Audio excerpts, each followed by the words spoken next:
के साथ आपका स्वागत करता हूं। हम इको गार्डन में बैठे हैं। आज धरने का जो है 57वां दिन हो चुका है और इस समझिए भीषण गर्मी में भी हम यहाँ सब बच्चे बैठे हुए हैं। हम लोग की जो मांग है वो अभी तक पूरी नहीं हुई है और मैं सरकार से तो यही उम्मीद करता हूँ। सरकार से वैसे कोई उम्मीद भी नहीं है, अब जो उम्मीद है हमको न्यायालय से ही है और मैं आशा करता हूँ कि न्यायालय हमारी बात को जो है पूरा करेगी। जो हम लोग की मुख्य मांग है कि SIT गठित हो जाए, जांच हो, वो हम लोग की मुख्य मांग के लिए हम लोग यहाँ पर बैठे हुए हैं। और आज ये 57th डे हो चुका है इसका। और जैसा कि आप लोग देख रहे हैं कि रिजल्ट तो आ चुका है, 12 तारीख को आया था और इस रिजल्ट में बहुत सारी गड़बड़ियाँ पाई गई हैं। जैसे एक लड़का था बिहार का नीतीश कुमार, तो उसका हम लोग ने कितनी बार मतलब डाटा शो किया था कि ये लड़का जो है स्क्रीन शेयरिंग के माध्यम से इसका पेपर हुआ था और इतने क्वेश्चन किए थे और इसके बावजूद भी इसका फाइनल सिलेक्शन हुआ था, उसका नाम आता है, मतलब फाइनल लिस्ट में इसका नाम आता है। अब वो भी दरोगा बनने की तैयारी में है। और इसके अलावा भर्ती बोर्ड जो है वो ऐसा क्या मतलब छुपा रही है कि ये बच्चों के नंबर नहीं शो कर रही है यहाँ पे। आखिर ऐसी भर्ती बोर्ड की क्या मजबूरी है कि जो नंबर नहीं दिखा रही है। पहले जब था 2016-17 में, उस टाइम बच्चों के नंबर शो किए गए थे, टॉपर कौन है। लेकिन ये देखिए जब UPSI का पहला ऐसा एग्ज़ाम है, मुझे लग रहा है मेरे जानने में ये ऐसा एग्ज़ाम है जिसमें अभी तक कोई टॉपर ही नहीं निकला है। चाहे वो आप स्टेट का चाहे सेंट्रल का कोई भी एग्ज़ाम देख लीजिए, सब में टॉपर होता है, मार्क्स शो किए जाते हैं, नाम दिखाया जाता है कि यह फर्स्ट सेकंड थर्ड फोर्थ आए हैं। लेकिन यहाँ UPSI का इतना बड़ा एग्ज़ाम हुआ, इसमें अभी तक कोई टॉपर निकला ही नहीं। तो ऐसी भर्ती बोर्ड की क्या मजबूरी है जो ये टॉपर्स नहीं दिखा रहे हैं, ना बच्चों के नंबर शो कर रहे हैं। क्या भर्ती बोर्ड के अंदर कुछ मतलब कमी है क्या, या कुछ अपने गुणों को मतलब अपने दोष को छुपा रही है। तो भर्ती बोर्ड क्या चाह रही है कि वो क्यों नहीं वो नंबर शो कर रही है बच्चों का। आखिर कहीं ना कहीं भर्ती बोर्ड के अंदर तो एक चोर छुपा हुआ है जो नाम तो उसका पुलिस, जी बिल्कुल नाम उसका पुलिस भर्ती बोर्ड है, लेकिन उसके अंदर ही एक चोर छुपा हुआ है और कहीं ना कहीं अपनी वो नाकामियों को छुपा रही है। अगर भर्ती बोर्ड साफ है बिल्कुल तो बच्चों के नंबर शो करे, दिखाए कि हाँ टॉपर कौन बचा है, कितने बच्चे मतलब बच्चों क्या क्या नंबर हैं। लेकिन भर्ती बोर्ड कहीं ना कहीं अपनी कमियां छुपा रही है। और दूसरी बात ये नीतीश कुमार रही, ऐसे न जाने कितने नीतीश कुमार हैं जो पकड़े तो गए थे, दिखाए तो गए थे, लेकिन वो सब भी पास हो चुके हैं। तो बहुत सारी खामियां हैं जिस पे मुख्यमंत्री जी ध्यान नहीं दे रहे हैं और हम लोग चाहते हैं कि वो इस पर ध्यान दें, क्योंकि उम्मीद तो उनसे ही है। और उनके जो अधिकारी हैं, बाकी जो उनके मंत्री हैं, वो लोग पहुंचा नहीं रहे हैं बात को, या क्या नहीं कर रहे हैं हम समझ नहीं पा रहे हैं अभी तक। जब ब्रजेश पाठक के पास हम लोग गए थे, माननीय ब्रजेश पाठक जी के पास, तो वो बोले थे कि आपका मामला जो है संज्ञान में है और कार्रवाई होगी इस पर। लेकिन जब रिजल्ट आता है तो वहीं बधाई भी देते हैं लोगों को कि आप लोग अच्छा काम करिए, और हम लोग तो कोई ध्यान ही नहीं है। तो मतलब आखिर ये क्या ऐसी मजबूरी है भर्ती बोर्ड की या सरकार की कि वो क्यों नहीं जांच करा रही है। जब इतने बच्चे पकड़े गए थे उस टाइम भी, और बच्चे उस टाइम कबूल भी रहे थे, इसके बावजूद अभी सरकार क्यों नहीं कोई एक्शन ले रही है। भर्ती बोर्ड जो है वो एक्शन कोई क्यों नहीं ले रहा है। आखिर क्या ऐसी इन लोग की मजबूरी है, क्या छुपा रहे हैं ये लोग। क्या कहीं इन लोग के तो यहाँ पर रिलेटिव्स या कोई भी रिश्तेदार तो नहीं है यहाँ पे।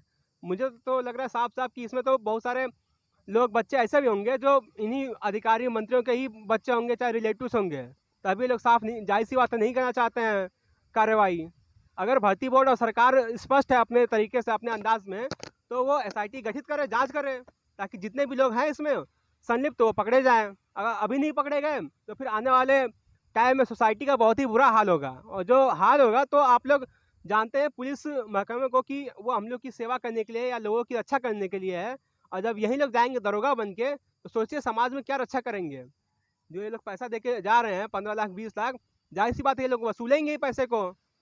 तो अगर आप लोग सोच रहे हैं कि हाँ बच्चे यहाँ पे सही है, तो आप लोग हमारा साथ दीजिए, यहाँ पर आइए, बैठिए, अपनी बातों को रखिए।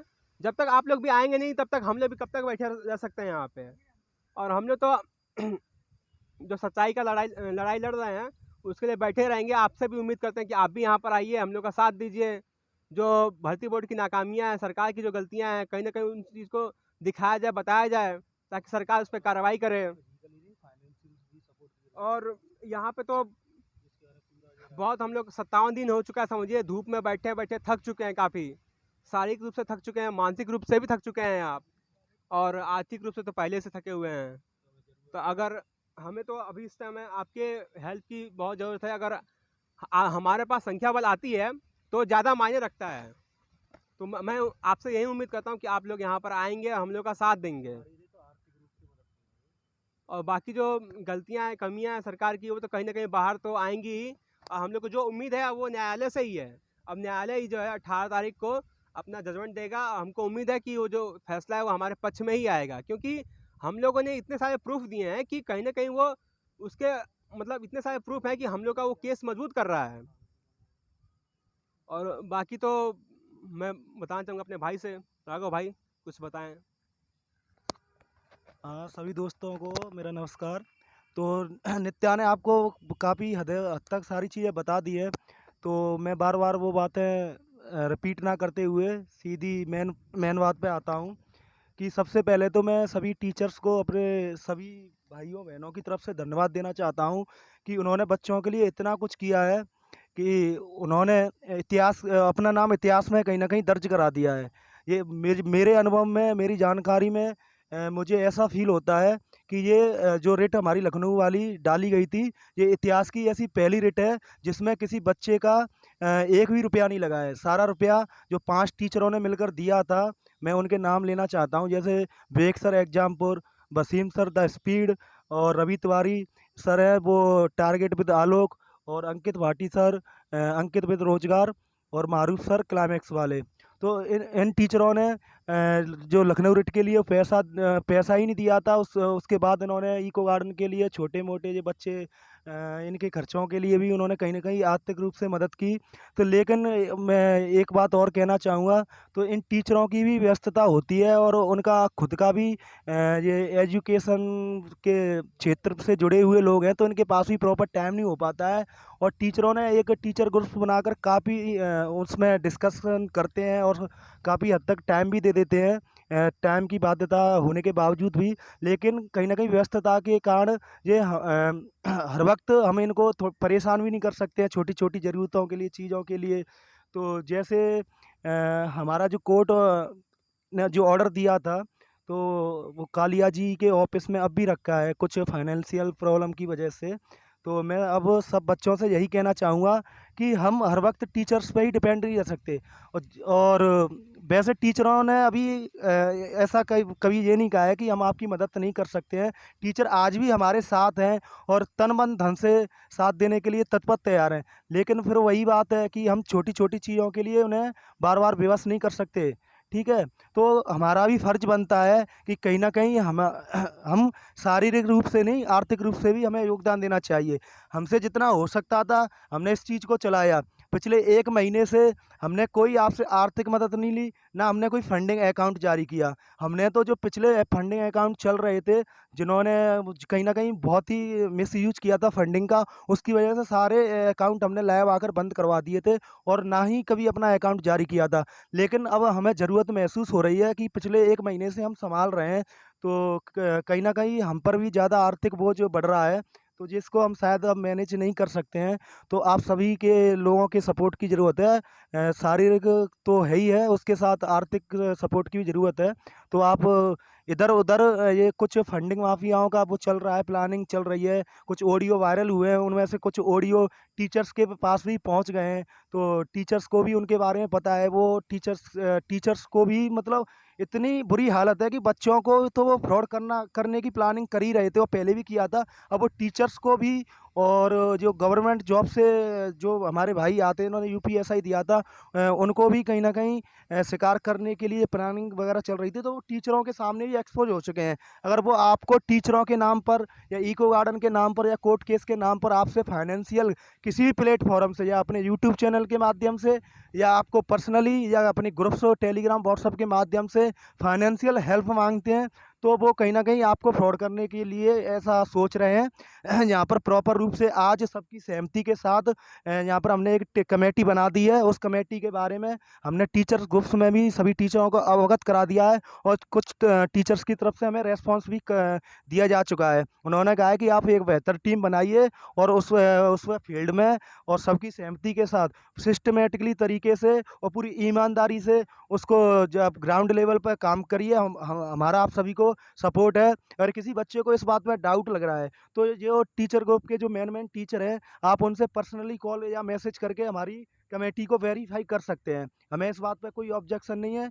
तो अब मैं फिर एक बार सब लोगों से एक रिक्वेस्ट करता हूँ कि आप हमें फाइनेंशियल हेल्प भी आज के बाद करना स्टार्ट कर दीजिए। कहीं न कहीं छोटी-मोटी ज़रूरतों के लिए हमें आर्थिक रूप से आपकी मदद चाहिए।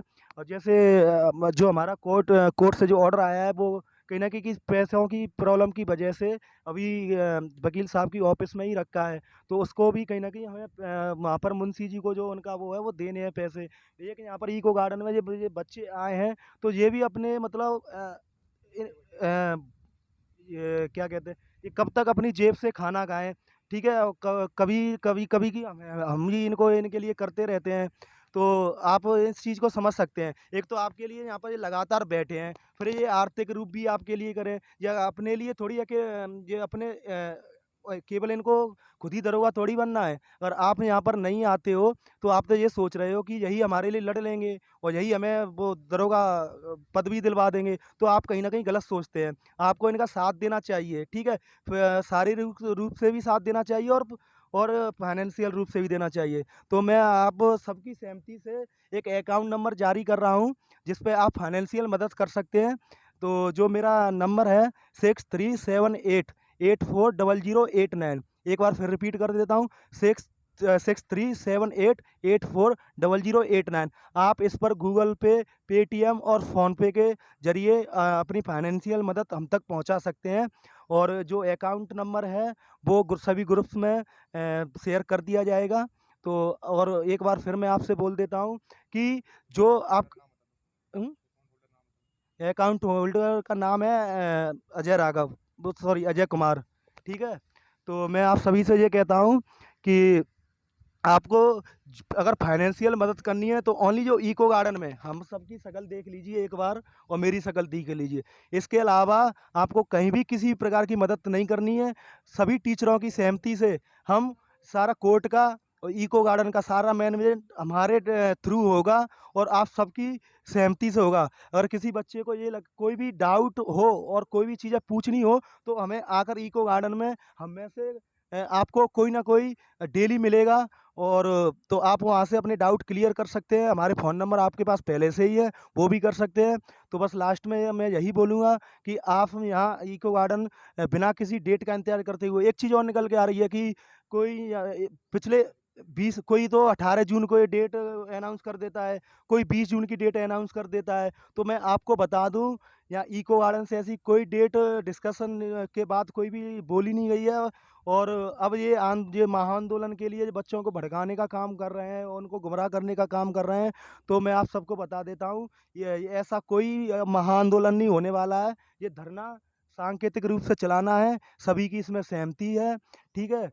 तो अब शांतिपूर्वक और गांधीवादी तरीके से चलाना है। कि आपको ये लगता है कि रोड पर निकलने से और जो लॉ एंड ऑर्डर को ख़राब करने से सरकार या भर्ती बोर्ड झुक जाएगा और हमारी बात मान लेगा। अब तक हम ऐसा 2 बार प्रयास कर चुके हैं और कई और मतलब इतनी ज़्यादा संख्या में बच्चों ने भी यहाँ पर पूरा जोश दिखा लिया, लेकिन सरकार अभी तक नहीं झुकी।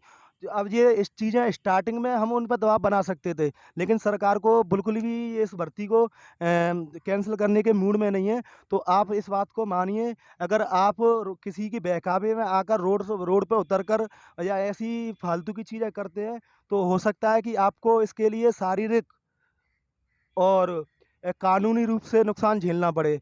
क्योंकि अगर सरकार के साथ आप अनफ़ेयर तरीके से उनके साथ बदतमीज़ी करते हैं, कोई गलत हरकत करते हैं, तो सरकार भी आप पे कार्रवाई करने से चूकेगी ही नहीं बिल्कुल। और उसमें गलती सरकार की नहीं, आपकी होगी, ठीक है? ना पुलिस विभाग की गलती होगी, सिर्फ़ आप ज़िम्मेदार होंगे।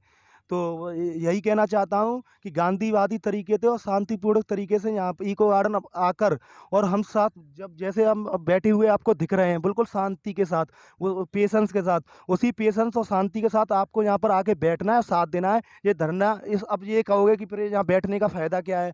तो उस चीज़ का मैं फ़ायदा ये बता देता हूँ कि इसका फ़ायदा हमें कोर्ट केस में भी मिल रहा है। कि जब हमारी 7 जून को फर्स्ट हियरिंग हुई थी, तो हमारे जो एडवोकेट साहब हैं विधुभूषण कालिया जी, उन्होंने जज साहब के आगे ये बात रखी थी कि पिछले 47-48 दिन से बच्चे 48 डिग्री टेम्परेचर में इको गार्डन में बैठे हुए हैं। तो जज साहब ने ये बात पॉइंट नोट भी किया था। और इसका धरने का एक दूसरा कारण रीज़न ये है कि ये से थोड़ा बहुत चर्चा का विषय बना रहता है और सरकार के कानों में कहीं न कहीं हमारी आवाज़ इको गार्डन से निकलकर सीधे उनके कानों तक जाती है। अगर हम इस धरने को बंद कर देंगे तो ये चर्चा का विषय है, वो ये वहीं की वहीं ये उनके सरकार के कानों तक नहीं पहुँच पाएगा और दूसरी इसका हमें कोर्ट में इसका लाभ भी नहीं मिल पाएगा। तो ये धरना इसलिए सांकेतिक ज़रूरी है और आप लोगों से फिर वही रिक्वेस्ट करता हूँ कि आप बिना किसी डेट के इंतज़ार करके सीधे आप यहाँ आते-जाते रहो। 4 दिन कोई ज़िम्मेदारी, कुछ बच्चे ले लो ज़िम्मेदारी, अगले 4 दिन कुछ बच्चे ज़िम्मेदारी ले लो। तो इस तरीके से हमें धरना चलाना है। अगर हाँ, हमें महसूस होता है, हमें कोई बड़ा लीडर मिल जाता है, जैसे अमिताभ ठाकुर सर जी हैं, उन्होंने सरकार को 15 दिन का अल्टीमेटम दिया था कि अगर सरकार हमारी बात नहीं सुनती है तो हम विधि पूर्वक और नियम कानून के साथ मैं सत्याग्रह करूँगा। तो अगर अमिताभ ठाकुर सर सत्याग्रह करने के लिए आते हैं, हमारी मेरी बात उन तक शायद पहुँच रही हो, तो अगर वो इस बात पे एग्री करते हैं, अगर वो आते हैं, तो अगर महा आंदोलन की ज़रूरत महसूस होती है, तो हम वो भी करेंगे। लेकिन फ़िलहाल ऐसा कोई उद्देश्य नहीं है कि हम महा आंदोलन यहाँ पे करेंगे। तो लास्ट में आकर मैं यही कहना चाहूँगा कि मैंने जो नंबर बोला था, वो उस पे आप गूगल पे, फ़ोनपे या पेटीएम कर सकते हो, जिससे जो कोर्ट के लिए जो प्रोसेस है, छोटी-मोटी ज़रूरतें होती हैं, जिनके लिए हम टीचर्स के ऊपर लोड नहीं डाल सकते, ना उनको बाध्य कर सकते हैं छोटी-छोटी चीज़ों के लिए। टीचरों ने इतना बड़ा योगदान दे दिया है, तो छोटी-छोटी चीज़ें हम सब मिलकर मैनेज कर सकते हैं। और इको गार्डन के लिए जो बच्चे आपके लिए लगातार बैठे हैं, तो उनके लिए खाने-पीने की हमें ज़रूरत पड़ती है और जो कोर्ट केस के लिए या वकील से मिलना हो या किसी पदाधिकारियों से मिलना हो, तो उसके लिए ट्रैवलिंग, ये सारी चीज़ों के लिए हमें ज़रूरत पड़ती है। हम अपनी जेब से भी करते हैं, लेकिन कहीं न कहीं अब जेब कब तक हमारी काम करेगी? तो कहीं न कहीं आपके सहयोग की हमें ज़रूरत है। तो जिनसे जितना हो सके वो हमें फाइनेंशियल भी आज के बाद मदद कर सकता है। हमने पिछले 1 महीने से यहाँ बैठे हैं, कभी भी आपसे फाइनेंशियल नहीं माँगा है। जितना हमसे हो सकता था वो हमने किया है। ठीक है, टीचरों ने भी बहुत ज़्यादा सहयोग किया है, तो हम टीचरों पे भी इतना ज़्यादा लोड नहीं डाल सकते कि उनका मतलब, वो कहते हैं ना, एक कहावत है कि उनकी पहले उन्होंने उँगली पकड़ा दी, उँगली पकड़ाने के बाद फिर हमने उनकी वो कलाई पकड़ ली। अब हम ऐसा तो नहीं कर सकते कि वो बिल्कुल उनको पूरा ही पकड़ के बैठा लें हम यहाँ। तो इस चीज़ को आप समझदार हैं, समझिए। तो बस मैं यहीं अपनी बात, हाँ, और कोई महा-आंदोलन नहीं है, बस आपको गुमराह किया जा रहा है। अगर आप किसी की बातों में आकर और यहाँ और कुछ मतलब सारे प्लानिंग करके और आप अन्य फेयर तरीके से रोड पे आकर कोई भी उत्पात मचाते हैं और उसकी वजह से आप जोखिम में खुद को डालते हो, तो ये स्वयं की रिस्पॉन्सिबिलिटी होगी। उस धरने का, रोड रोड शो का या रोड पे आंदोलन का इको गार्डन पे बैठे हुए बच्चों का कोई लेना-देना नहीं है और हमारी उस चीज़ को हम वेरीफ़ाई नहीं करते हैं, ना हमारी कोई गारंटी है। आप स्वयं उस चीज़ के लिए ज़िम्मेदार होंगे। ठीक है? तो इसी बात के साथ मैं अपनी बात रोकना चाहता हूँ। और एक चीज़ और है, कल अमिताभ ठाकुर सर ने भी, जब मेरी परसों उनसे मुलाकात हुई थी, तो हमने ये फंडिंग माफियाओं के बारे में कुछ उनके सामने बात रखी थी। तो अमिताभ ठाकुर सर ने भी ट्विटर पे एक 2.5 मिनट की वीडियो डाली थी, तो उसमें लास्ट में कुछ सेकंड में उन्होंने ये बात बोल दी थी कि फंडिंग माफिया पूरी तरीके से एक्टिव है और सक्रिय है। वो इको गार्डन में तो आ नहीं रहे हैं कहीं न कहीं अपने पुराने कारनामों की वजह से, लेकिन वो सोशल मीडिया पे, व्हाट्सएप ग्रुप्स, टेलीग्राम, यूट्यूब, इन सारे चीज़ों पे वो एक्टिव है और वो कहीं न कहीं उनका ग्रो बनता जा रहा है पूरा। तो ये सारी प्लानिंग्स उनकी चल रही हैं कि बच्चों को कैसे लूटा जाए और जो सरकारी कर्मचारी हैं, जिन्होंने यूपीएसआई दिया है, उनको कैसे लूटा जाए, टीचर्स को कैसे लूटा जाए। तो ये सारी बातें, ये सब सब बच्चों तक, वैसे टीचरों तक पहुँच गई हैं और कुछ जो प्लानिंग कर रहे थे गवर्नमेंट एम्प्लॉयी को लूटने के लिए, उन तक भी पहुँच गई हैं। तो जिन लोगों को अभी तक नहीं पता है, तो वो कहीं न कहीं सतर्क हो जाओ, सावधान हो जाओ। आपको कहीं भी 1 रुपए देने की ज़रूरत नहीं है, किसी को भी देने की ज़रूरत नहीं है। आप आपके लिए यहाँ पर पूरी तरीके से प्रॉपर रूप से कमेटी बना दी है, जिसको हमने टीचरों को भी अवगत करा दिया है। कुछ टीचर 1-2 रह गए हैं, उनको फिर हम अवगत करा देंगे और तो उन्होंने भी वेरीफ़ाई कर दिया है। अगर किसी को डाउट है, तो एक बार आप टीचरों से भी पूछ सकते हो इस बारे में। तो मैं अपनी बात यहीं ख़त्म करना चाहूँगा और ये अब बाकी हमारे और भाई-बहन हैं, ये भी कुछ आपके लिए अच्छी बातें कहेंगे।